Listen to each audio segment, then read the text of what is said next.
안녕하십니까.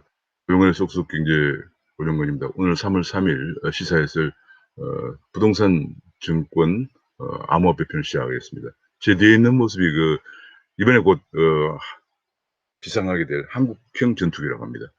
제가 잠깐 사진 한번 보여드리면 이 한국형 전투기. 제가 이 사진을 가져온 이유가 바로 그겁니다. 우리나라에서 정말 대단합니다. 이 전투기를 드디어 우리가 생산한다.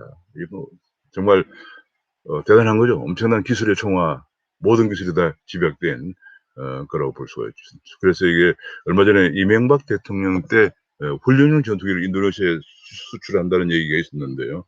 그 후에 이제 정권이 바뀌면서 뭐 여러 가지 논란이 많아서 성사가 됐는지 안 됐는지 제가 확인은 못했습니다만 드디어 이게 이제 그 카이에서 지금 이게 우리나라 한국 우주항공에서 지금 만들고 있는 전투기인데요. 곧 아마 이것이 비상할 그런 모양입니다. 대단합니다. 세계에서 비행기를 생산하는 회사들이 그렇게 많지가 않습니다. 그만큼 고기술 산업이죠. 예, 근데 여객기를 만드는 회사는 미국의 보잉사하고 유럽의 그 어, 유럽의 뭡니까 에어버스밖에 없습니다. 이번에 중국이 하나 여객용 비행기를 만든다고 그러고요. 대한민국은 아직 갈 길은 멀지만은 이렇게 시험용 이렇게 전투기부터 생산하기 시작하면 대한민국도 현대 기술의 가장 총괄할 수 있는 항공산을 우리가 드디어 진출한 것이 아닌가 하는 꿈을 갖게 됩니다. 뭐 지금 미국이나 중국은 지금 화성까지 가는 상황이니까 뭐 정말 우리는 까마득합니다만 그러나 우리도 항공 산업에 언젠가 진출해야 할 것이라는 생각에 제가 뒤에 최근에 우리나라 한국형 전투기 곧 비상할 것으로 얘기되고 있는 전투기를 한번 보여드렸습니다. 그러면 제가 오늘 지금 부동산 증권편을 같이 보시면서 말씀을 나누도록 하겠습니다. 이거 잘못 가져왔습니다. 제가 다른 걸 좀 가져오겠습니다. 죄송합니다.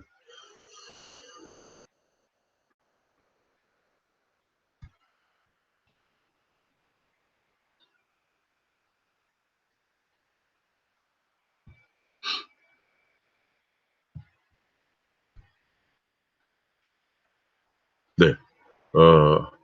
아까 조금 전에 어, 정책 실물 파트를 가져왔습니다. 근데 다시 이제 부동산 증시 암호화폐 편으로 들어가겠습니다. 이번에 이제 부동산에서는 지난 4년간 문정부의 4년 동안 부동산 정책이 서울 평균 아파트 매매가가 10.8억 원이다. 그래서 6.7억 원에서 10.8억 원으로 4년 동안 78%나 올라갔다. 그리고 전세 가격은 4년 전 4억 5천에서 지금 6억 원으로 올라갔다. 이런 얘기입니다. 그러니까 지난 문재인 정부 기간 동안에 부동산 정책은 총체적으로 실패했다. 이렇게 볼 수 있겠습니다. 전문가들은 수요 억제와 공급 뒷전인 정책이 결국은 집값 폭등을 자초했다. 이제 민간 정비 사업의 규제를 완화해야 한다. 그런 주장을 하고 있습니다. 이번에 또 한 가지는 3기 신도시의 토지보상비가 9조 원이 풀린다고 합니다.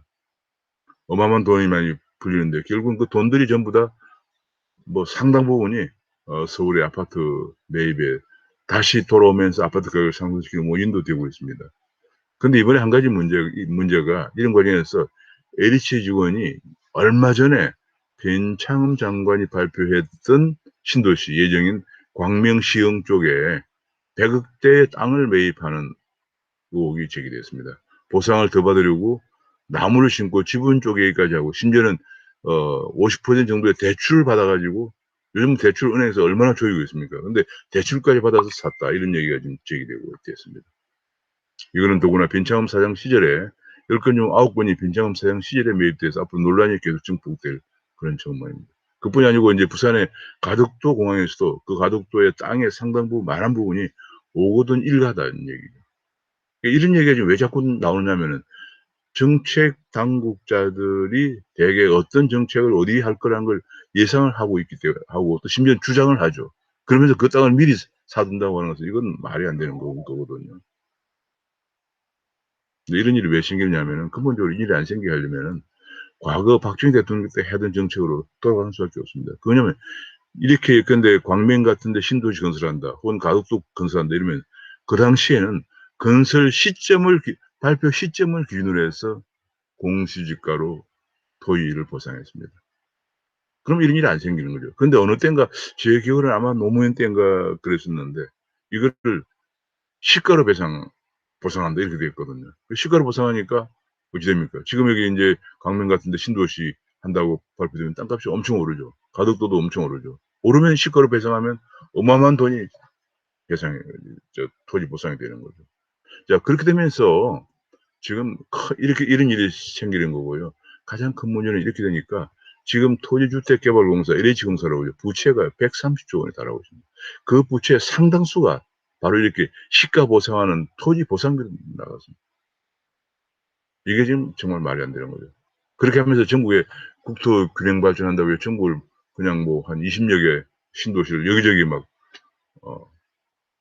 파헤치면서 어마어마한 토지 보상비를 풀었습니다. 그때 우리 노무현 대통령의 그 여러 가지 정책 중에서 뭐 본인도 솔직히 얘기한 것 중에서 일종의 억하심정이죠. "왜 서울 사람만 잘 살아야 되느냐." 뭐 그런 얘기를 본인도 하고 했으니까요. 그 지방에다 뭐 어마어마하게 그러니까 박정희 대통령 때부터 쭉 해오던 그 발표 시점의 가격으로 보상하는 게 아니고 그 발표한다고 발표하고도 가격이 오른 시점에서 배상을 보상을 하다 보니 이런 문제가 이런 그걸 받기 위해서 이런 문제가 생기는 거죠. 저는 그 부분이 굉장히 문제가 있다고 생각을 합니다. 정말 그리고 인제 정치 쪽에서 슈퍼 사이클을 타고 반도체 장비가 굉장히 귀하신 주가 됐다. 그래서 여기 몇 가지 반도체 장비를 제가 뭐 어느 회사를 얘기하기는 좀 그렇고요. 반도체 장비 주들의 이름이 쭉 나와 있습니다. 그러니까 반도체는 앞으로 몇 년간 더 슈퍼 사이클을 기록할 거라는 전망이 나오고 있는 그런 상황입니다.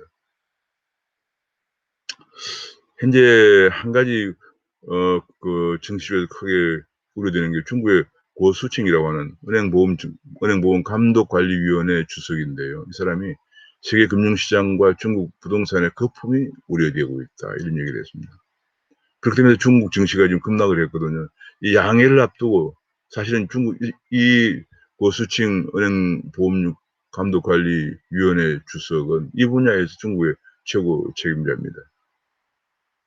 아마 이분이 지난번에 그 엔터파이낸셜의 홍콩 증시 상장을 두고 문제를 어 그 마윈의 발언을 문제 삼는 바람에 지금의 마윈이 공경에 처해 있고 엔터파이낸셜 상장도 연기되고 있는 상황이죠. 그만큼 파워가 있는 사람인데 이 사람이 양해를 앞두고 이런 경고를 내면서 중국 증시가 급락을 보이고 있습니다. 그러면서 구미 선진국 금융시장도 조만간 조정이 예상된다. 그렇게 얘기했습니다. 핀테크도 은행처럼 자본금을 갖춰야 된다. 그런 얘기도 했고요.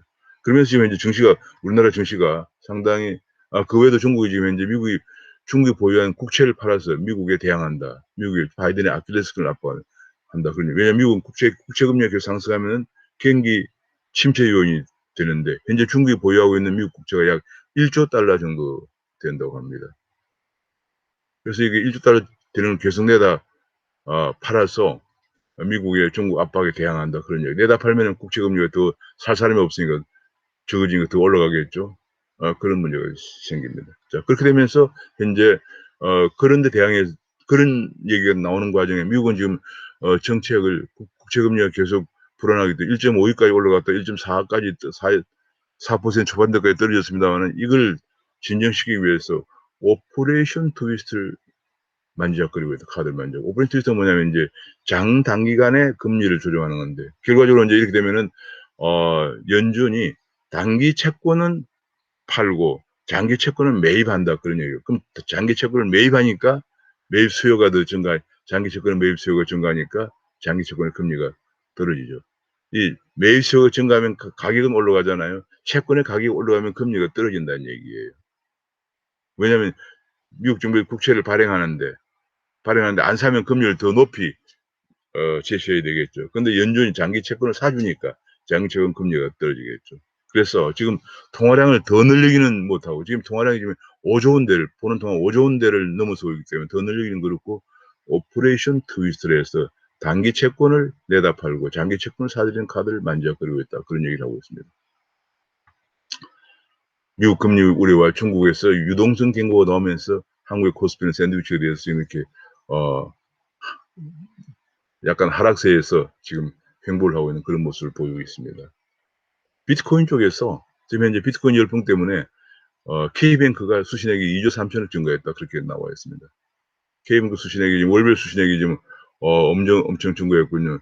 2월 달에 6조 8천억 기록했습니다. 1월 달에 4조 5천억에도 2조 3천억 증가했다는 얘기인데, 왜냐하면 현재 은행 중에서 그 지금 거래소가 암호화폐를 거래하려면, 투자자나 암호화폐를 거래하려면 은행에 계좌를 열어야 되거든요.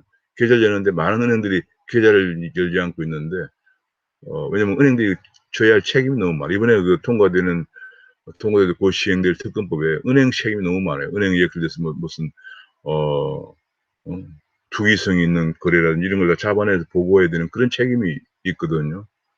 그래서 의심거래죠. 의심거래 징후를 은행이 발견해서, 계좌를 개설한 은행이 발견해서 신고해야 되는데 그거 쉽지 않잖아요. 그래서 은행들이 다 이렇게 계좌 개설을 꺼리고 있는데, K뱅크가 그 계좌 개설을 해주고 있기 때문에 비트코인 열풍에 힘입어서 K뱅크 수신이 증가하고 있다. 이런 기사가 되었습니다. 앞으로도 아마 이런 쪽은 계속적으로 이런 현상은 가속화되지 않겠느냐 하는 전망을 해봅니다. 오늘 부동산 증시 암호화폐 편은 크게 많지 않은 거 제가 여기서 마치겠습니다. 지금 현재 결과적으로 부동산은 지금 현재 굉장히 지금 혼란스러운 모습을 보이고 있고요. 그다음에 이제 증시 쪽에서는 지금 현재 약간 흔들림이 보이고 있는 상황입니다.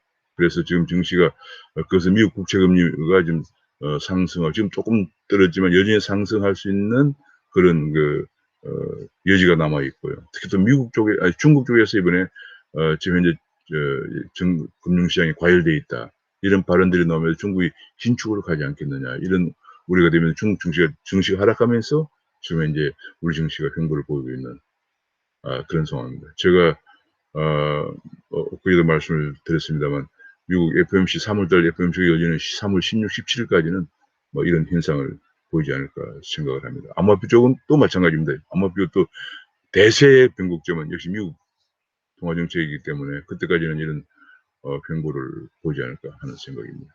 오늘 말씀을 여기서 마치겠습니다. 감사합니다.